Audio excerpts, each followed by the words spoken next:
what's the 411? They got the 411. So, Mr. Somerstein, we talked a little bit before about context. Can you give a little context about how your photography grouping came together? I was at City College. I was editor of one of the college newspapers called Main Events in '65.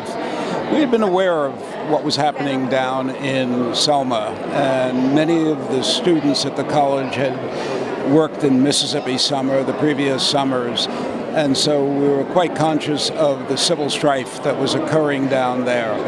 And when the march was commenced to try to go over the Edmund Pettus Bridge to march to the state capitol in Montgomery, and we saw the beating of John Lewis and many of the others, immediately many of the people on campus wanted to go and join them, and we basically waited to see when the students would be going.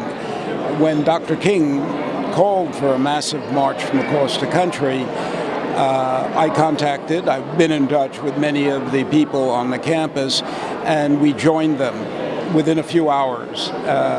One of the problems a photographer has is making sure all of his equipment and film is ready, and we only had a few hours to run home, tell our parents, by the way, we're going to Alabama, which was quite a surprise, and packed some sandwiches and some overnight, and off we went to Port Authority bus terminal. Go ahead. You knew even then, because you were in college, so I'm guessing maybe you were 19 or 20 years old. How do you think you came about that consciousness of photographing it? Well, I've been aware of social relevant photography since my earliest days. Jacob Riis and many of the socially conscious photographers of the late 19th and early 20th century.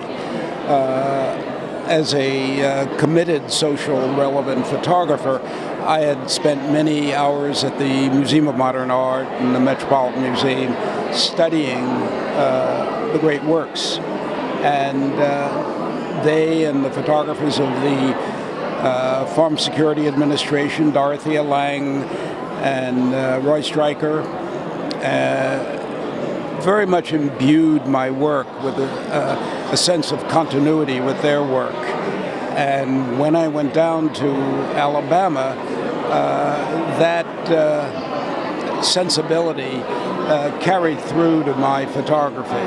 Right. Now, as you were talking, I was thinking of something about capturing images. So there is, at the moment, when you're in the moment, as you were, let's say, there in March 1965, almost exactly 50 years ago. So you're in the moment and you're capturing.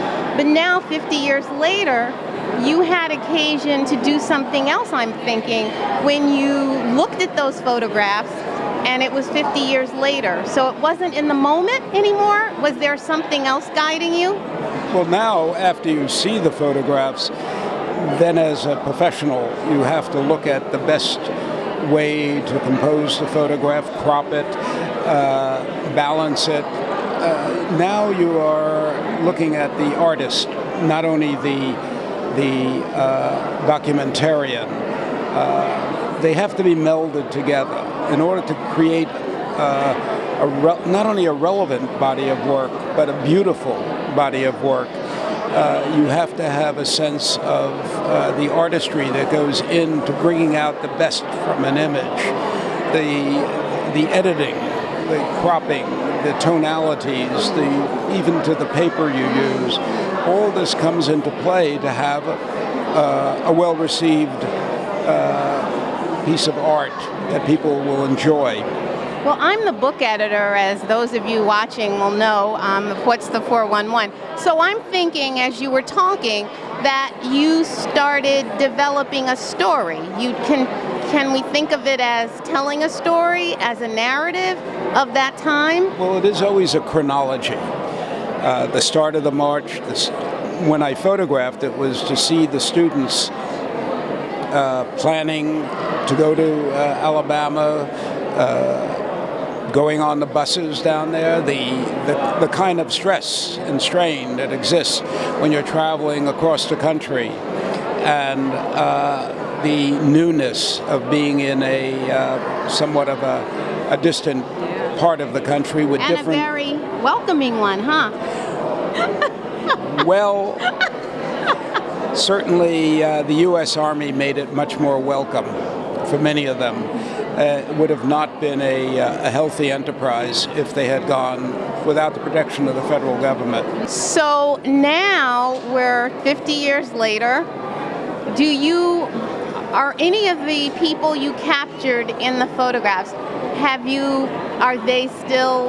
are you in touch with them? Do you recognize any of them? Do they recognize themselves and get back to you? Or what's that like now? Interestingly enough, about a week ago, I received a phone call from Reverend Ralph Abernathy's daughter, Donzale Abernathy, who is a prominent young child, but in the march at the city of St. Jude when the march was leaving for the last leg. And there she is with her father, her mother, Juanita. And there she was 50 years later on the phone talking to me about her own experiences. That's a beautiful way to conclude, and thank you so much. I'm going to go over now into the hallway and look at the photographs. Thank you so much. What's the 411? The 411. What's the 411? They got the 411.